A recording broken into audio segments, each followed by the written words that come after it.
우수근의 한종일 타임즈.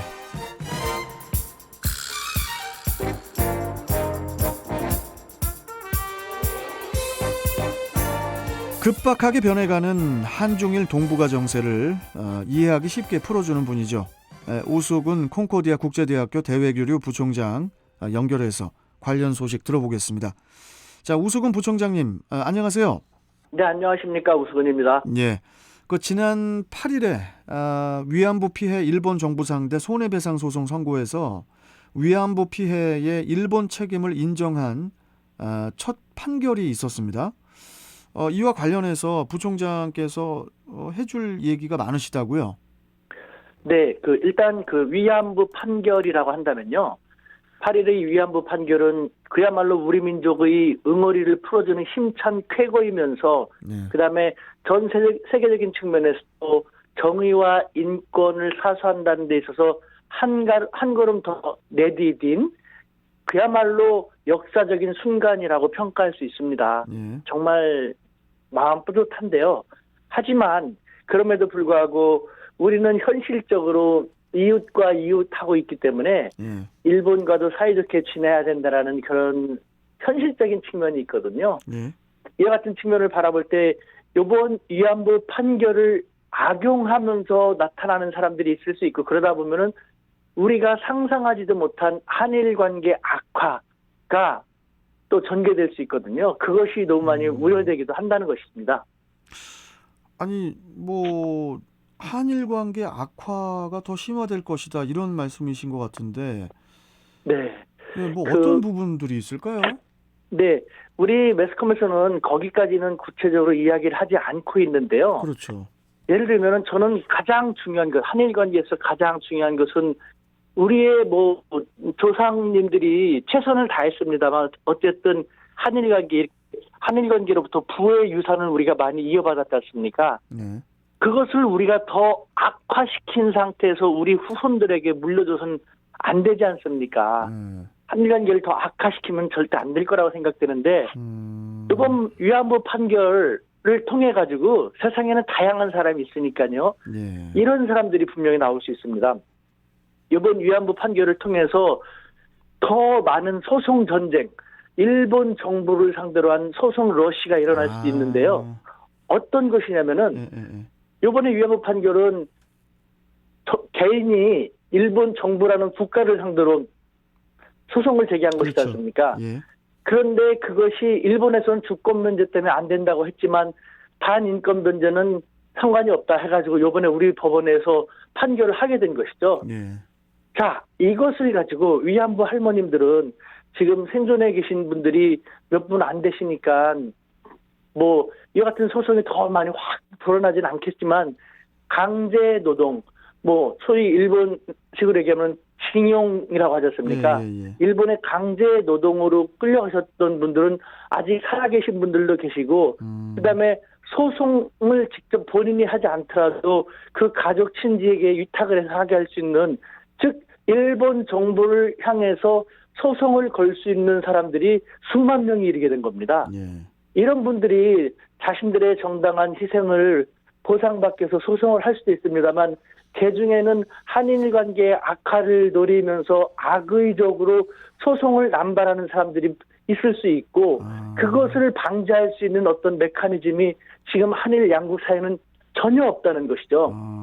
그렇게 되면은 일본의 입장에서는 아직 국제법적으로도 주권 면제 이론, 즉 일본 측 이론이 맞기도 하고 우리가 주장하는 반인권 범죄는 주권 면제 이론에 해당되지 않는다라는 것. 그것은 아직 소수의 의견에 불과하거든요. 국제법 학자들이, 전문가들이. 네. 그렇기 때문에 일본의 입장에서는 주권 면제 이론에서 한국이 일본 정부에 대해서 소송을 할 수 없음에도 불구하고 일본의 입장에서는 소수파의 의견만 듣고 어거지로 계속 저렇게 한다. 그러면서 개개인들이 수만 명에 이르는 사람들이 계속해서 우리 일본 정부를 괴롭힌다. 이런 식으로 나가게 되면요. 가장 중요한 한일 양국의 민심이 걷잡을 수 없이 악화되게 되고 그러겠네. 말씀드린 것 중요한 것은 이것을 방지하고 이것을 최소화시킬 수 있는 어떠한 메커니즘도 한일 양국 정부는 갖고 있지 못하고 현재 강대강 전국이기 때문에 속수무책인 그런 상황이거든요. 우리는 이와 같은 측면도 미리 생각을 잘 한 상태에서 최악의 국면은 희생자의 권리를 보상해 주는 것은 권리를 구제해 주는 것은 당연합니다만 예. 그것 때문에 더 많이 악화되는 국면이 되지 않도록 예, 예. 양국 정부는 지금 할 일이 별로 없고 손을 쓸 수가 한국에서 만약에 그렇게 하고 일본에서 만약에 그렇게 하면은 한국은 그 민심한테 일본 정부는 일본 민심한테 역풍을 맞거든요. 우리는 지금 국민 감정, 국민 정서라는 측면에서 양국 서로 한쪽만 알면서 자기들의 입장만 지지하고 있기 때문에 예. 국민들의 표를 받아야 되는 정치권은 나서기가 쉽지 않고 그렇죠. 예, 맞아요. 민간적인 측면에서 지혜를 모아서 예. 방지책을 준비할 필요가 있다는 것이죠. 되게 중요한 부분을 우리 부총장께서 지적을 해주신 것 같은데 참 그 뭐 위안부 문제뿐 아니라 이 일본과 우리나라가 풀어야 할 문제가 한두 가지가 아니잖아요. 예. 이 그 최악의 상황을 막을 어떤 대비책 같은 걸 좀 세워야 되지 않을까요, 우리가? 지금 전혀 없습니다. 사실은 정치권에 그 의존해서 정치적으로 풀어야 되는데 예. 지금 그 양측의 입장이 삼권 분립, 우리는 삼권 분립, 그렇죠. 그다음에 일본은 주권 면제, 국제법상 주권 면제 부딪히고 있기 때문에 양측 정부가 물러서게 되면 물러서는 정부는 그 나라 국민들 민심에 엄청난 그러니까요. 역풍을 받을 수밖에 없기 때문에요. 예, 예. 그러니까 이와 같은 체제에서는 정치에 의지하기 쉽지 않고 그렇다면 국민이 좀 더 냉정하게 차분하게 국민이 해결할 수밖에 없습니다. 좋다. 우리는 그러면 이렇게 할 테니까 일본 정부가 이렇게 하도록 너희가 일본 정부를 이끌고 우리 대한민국 정부는 우리가 이렇게 이끌 것이다. 라는 국민들이 나서 이야기를 하고 그러면 다른 국민들은 제대로 모르면서 나서는 사람들이 사실 많습니다. 자기들의 입장만 나서갖고 벌떼처럼 나서고 그러는데요. 그러지 말고 합리적으로 냉정하게 풀어야 되니까요. 그와 같이 결정되는 것에 대해서 중간중간에 당연히 국민들한테 진행 상황을 보고하고 할 테니까 따르는 그런 성숙한 모습이 사실 한일 감각이 악화됨으로써 한일 양국은 어떤 사람들은 일본 놈들 막 하면서 제국주의 피해를 본 사람들이 많으니까 이번 기회에 한번 혼 좀 내야 돼. 이렇게 하지만 현실적으로 일본하고 관계가 더 악화되면은 우리 경제도 그렇고 다양한 측면에서도 많은 피해도 있고요. 그러니까 어떻게 보면 서로 손해죠. 서로 손해긴 한데. 그러면서 웃는 것은 미국과 중국이라든가 이웃 나라들만 웃지 않습니까? 우리는 왜 계속 양측이 피해만 봐야 되는 구도로 가야 되는 건지요? 예. 오수근 부총장님께서 좀 어떻게 좀 해결 좀 해주세요, 그냥.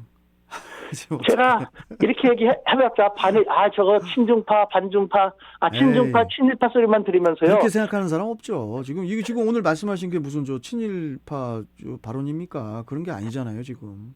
이 방송은 그래도 10분 이상 하니까 다행인데 예. 제 방송 인터뷰만 잠깐 따거나 그러면 사람들은 자기들 듣고 싶은 얘기만 듣고 판단하거든요. 제대로 듣지 않고 항상 그럽니다.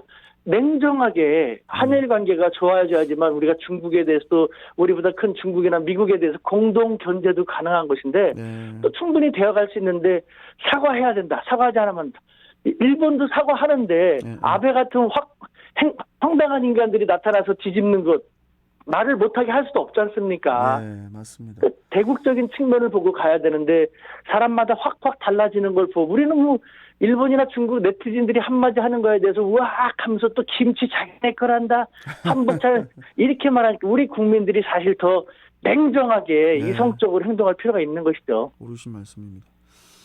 아니 근데 미국에서도 지금 황당한 일이 벌어져가지고요, 부총장님.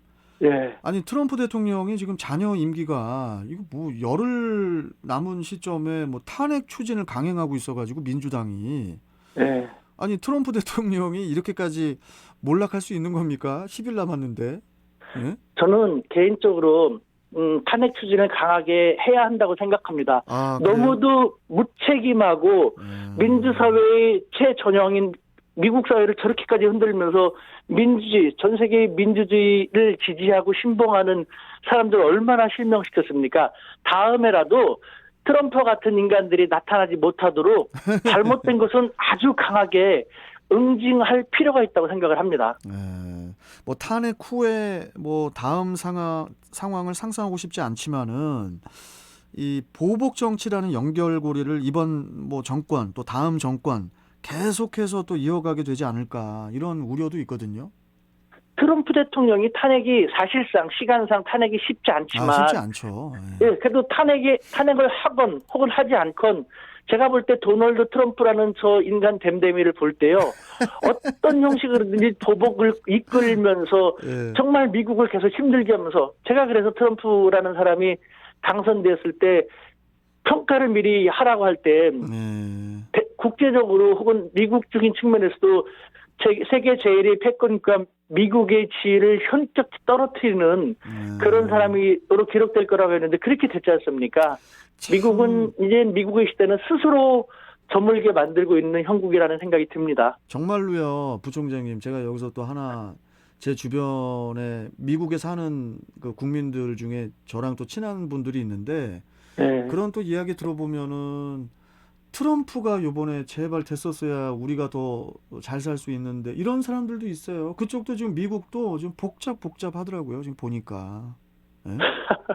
전체적인 측면을 생각해야지 이 사람 얘기를 들으면 서로 입장이 다르니까요. 그러니까요. 이쪽 사람들 얘기만 들으면 그렇고 저쪽 사람들 맞아요. 얘기만 들으면 근데 이럴 때일수록 제3자적인 객관적인 사람들의 입장에서 본 그렇죠. 관점이 필요하지 않습니까? 예. 트럼프라는 사람은 미국을 위해서 저렇게 했지만 결국은 결과적으로 미국을 이렇게 힘들게 만들었고 미국의 공화당 사람들도 아니라고 지금 생각하는 사람들이 훨씬 더 많지 않습니까? 이게 그러니까 트럼프 그 대통령 이름 때문에 이렇게 된 것 같아요. 이름. 트럼프가 이게 그저 이렇게 뭐 이렇게 노름하는 것 그 트럼프 그거 카드잖아요. 카드. 그러니까 이름을 그 트럼프 부모님께서 트럼프라든지 예, 뭐 그렇게 한 끗 차이로 인생이 바뀌는데 좀 아쉬운 것 같습니다. 아이고 참. 아무튼 뭐 각 나라마다 뭐 내용을 다 겪지만은 특히 이제 미국 내에서의 여러 정치적 사건들은 또 전 세계에 또 적지 않게 영향을 미치기 때문에 계속 또 우리도 주시하게 되는 게 아닌가 이런 생각이 좀 듭니다. 예. 네. 자, 오늘 말씀 여기까지 듣고요, 부총장님. 네. 또 다음 주에 또 뵙도록 하겠습니다. 고맙습니다. 네, 감사합니다. 예. 자, 지금까지 오수근 콩코디아 국제대학교 대외교류 부총장과 함께 했습니다.